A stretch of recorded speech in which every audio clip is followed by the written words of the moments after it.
Hello friends, welcome to all of you our YouTube channel English and GK ज्ञान। तो आज का जो हमारा टॉपिक होने वाला है वो टॉप 15 वन वर्ड सब्स्टिट्यूशन पर है। आज हम टॉप 50 वन वर्ड सब्स्टिट्यूशन को पढ़ेंगे। तो चलिए वीडियो को शुरू करते हैं। और ये जो टॉपिक है ये आपके आने वाले एग्जाम्स के लिए बहुत इंपॉर्टेंट होने वाला है। चाहे बोर्ड एग्जाम की तैयारी कर रहे हैं या फिर चाहे आप कॉम्पिटिटिव एग्जाम की तैयारी कर रहे हैं, सभी एग्जाम्स के लिए यहाँ पर 15 जो क्वेश्चंस रखे गए हैं वो बहुत ही इंपॉर्टेंट है। चलिए टॉपिक को शुरू करते हैं। और आज का हमारा जो पहला प्रश्न है उसमें कह रहा है कि born after the death of its father, मतलब पिता के मृत्यु के बाद जब किसी बच्चे का जन्म होता है तो उसको वन वर्ड में क्या कहते हैं। हमारे पास पहला ऑप्शन है पैट्रियोट, थीस्ट, पॉस्थ्यूमस या फिर नोटोरियस। तो जो इसका सही आंसर होगा वो होगा ऑप्शन सी। पिता के मृत्यु के बाद जिस भी बच्चे का जन्म होता है उसको पॉस्थ्यूमस कहते हैं। आज का अगला प्रश्न है a place where birds animals ETC are kept, मतलब जहां पर बर्ड्स एनिमल्स और भी जानवर रहते हैं उसको हम क्या कहते हैं।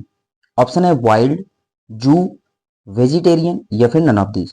तो जो इसका सही आंसर होगा वो होगा ऑप्शन बी, जू। जहां पर बर्ड्स एनिमल्स या फिर और कई जानवर रहते हैं उसको हम जू कहते हैं।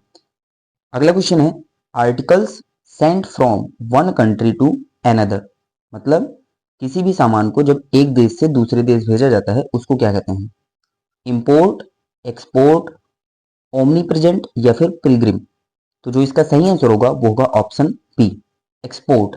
चौथा क्वेश्चन है killing of one's own self, मतलब जब हम स्वयं को किल कर देते हैं, स्वयं को मार देते हैं उसको क्या कहते हैं। ऑप्शन ए है सुसाइड, मार्टियर, मॉर्चुरी या फिर अथीस्ट। जो इसका सही आंसर होगा वो होगा ऑप्शन ए, सुसाइड। सुसाइड मतलब जब हम स्वयं को मार देते हैं उसको सुसाइड कहते हैं। आज का अगला प्रश्न है child whose parents are dead, मतलब वह बच्चा जिसके माता पिता मर गए होते हैं, उनका डेड हो जाता है, उसको क्या कहते हैं। ऑर्फेन, पैनासिया, होमिसाइड या फिर इमिग्रेंट। तो जिसका सही आंसर होगा वो होगा ऑर्फेन।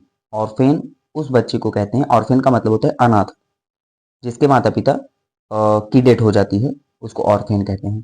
अगले प्रश्न में हमसे कह रहा है कि an animal that eat flesh, मतलब वह जानवर जो मांस खाता है। ओमनी प्रेजेंट, ट्रांसपेरेंट या फिर कार्निवोरस। तो जो इसका सही आंसर होगा वो होगा ऑप्शन सी, कार्निवोरस। मतलब उस जानवर को कहते हैं जो फ्लेश खाते हैं। फ्लेश का मतलब होता है मांस, जो मांस खाते हैं, मांसाहारी।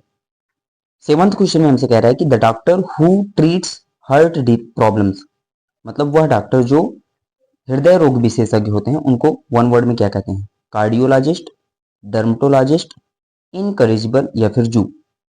तो जो इसका सही आंसर होगा वो होगा ऑप्शन ए, कार्डियोलॉजिस्ट। कार्डियोलॉजिस्ट वह डॉक्टर होता है जो हार्ट डिसीज को देखता है। यहाँ पर बी ऑप्शन में डर्मेटोलॉजिस्ट दिया गया है, ये स्किन डिसीज वाले डॉक्टर होते हैं। ओके। अगले प्रश्न में कह रहा है कि one who loves his country, मतलब वह व्यक्ति जो अपने देश से प्रेम करता है उसको क्या कहते हैं। डर्मेटोलॉजिस्ट अभी हमने देखा तो ये ऑप्शन गलत होगा। पैट्रियोट या फिर होमिसाइड, तो पैट्रियोट ही इसका सही आंसर होगा। पैट्रियोट वो व्यक्ति होता है जो अपने देश से प्रेम करता है। अगले प्रश्न में हमसे कह रहा है कि the killing of a new born child, मतलब नवजात बच्चे को जब मार दिया जाता है उसको क्या कहते हैं। सुसाइड हमने पहले ही देखा था तो ये नहीं होगा, क्योंकि सुसाइड उसको कहते हैं जब हम स्वयं को मार देते हैं। होमिसाइड या फिर इन्फेंटिसाइड या फिर फ्रैट्रिसाइड। तो जो इसका सही आंसर होगा वो होगा इन्फेंटिसाइड। इन्फेंटिसाइड का मतलब होता है जब हम किसी न्यूबॉर्न चाइल्ड को मार देते हैं। चलिए अगले प्रश्न में हमसे कह रहा है कि a person who loves Mankind, मतलब जो मानवता से प्रेम करता है उसको हेटर कहते हैं या फिर फिलंथ्रोपिस्ट कहते हैं, सेल्फिश कहते हैं या फिर सैडिस्ट कहते हैं। तो जो इसका सही आंसर होगा वो होगा ऑप्शन बी, फिलंथ्रोपिस्ट। फिलंथ्रोपिस्ट उस व्यक्ति को कहते हैं जिसको मानवता से प्रेम होती है। कहने का मतलब वो मानव जाति के लिए अच्छे काम करते हैं। अगले प्रश्न में हमसे कह रहा है कि a place where birds are kept, मतलब जहां पर बर्ड्स चिड़िया रखी जाती हैं उसको क्या कहते हैं। गार्डन, अवियरी, हाउस या फिर फॉरेस्ट। तो जो इसका सही आंसर होगा वो होगा ऑप्शन बी, अवियरी। जहां पर बर्ड्स रखे जाते हैं उसको अवियरी कहते हैं। अगला प्रश्न है a person who speak many languages, मतलब ऐसा व्यक्ति जो कई भाषा बोलता हो उसको क्या कहते हैं। हमारे पास ऑप्शन है बाइलिंगुअल, पॉलीग्लॉट, सिंगर या फिर राइटर। तो जो इसका सही आंसर होगा वो होगा ऑप्शन बी, पॉलीग्लॉट। पॉलीग्लॉट उस व्यक्ति को कहते हैं जो कई भाषाएं बोल सकता है।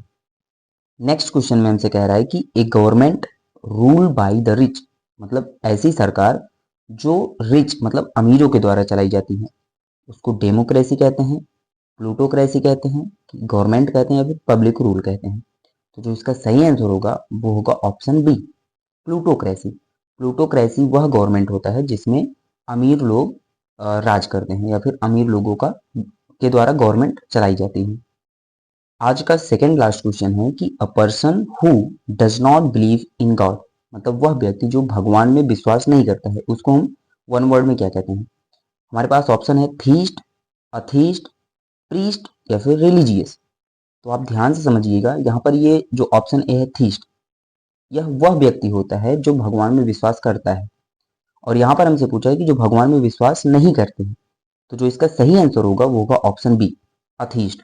अथीस्ट वह पर्सन होता है जो गॉड में बिलीव नहीं करता है। चलिए आज का ये लास्ट क्वेश्चन है और हमसे क्वेश्चन में हमसे कह रहा है कि a place where dead bodies are kept, मतलब वह स्थान जहां पर डेड बॉडीज रखी जाती हैं उसको क्या कहते हैं। हॉस्पिटल कहते हैं, मॉर्चरी कहते हैं, टेम्पल कहते हैं या फिर लाइब्रेरी कहते हैं। तो ये जो लास्ट क्वेश्चन है ये आपके लिए होमवर्क है। आप इस क्वेश्चन के आंसर को कमेंट में जरूर बताएंगे कि जहां पर डेड बॉडीज रखी जाती हैं उसको वन वर्ड में क्या कहते हैं। तो चलिए, उम्मीद है कि आपको इस वीडियो से काफ़ी कुछ सीखने को मिला होगा। ऐसे ही इंग्लिश के साथ साथ अगर आप जीके भी सीखना चाहते हैं तो हमारे इस चैनल इंग्लिश एंड जीके ज्ञान को सब्सक्राइब कर लीजिए। मिलते हैं आपसे नेक्स्ट वीडियो में, तब तक के लिए धन्यवाद।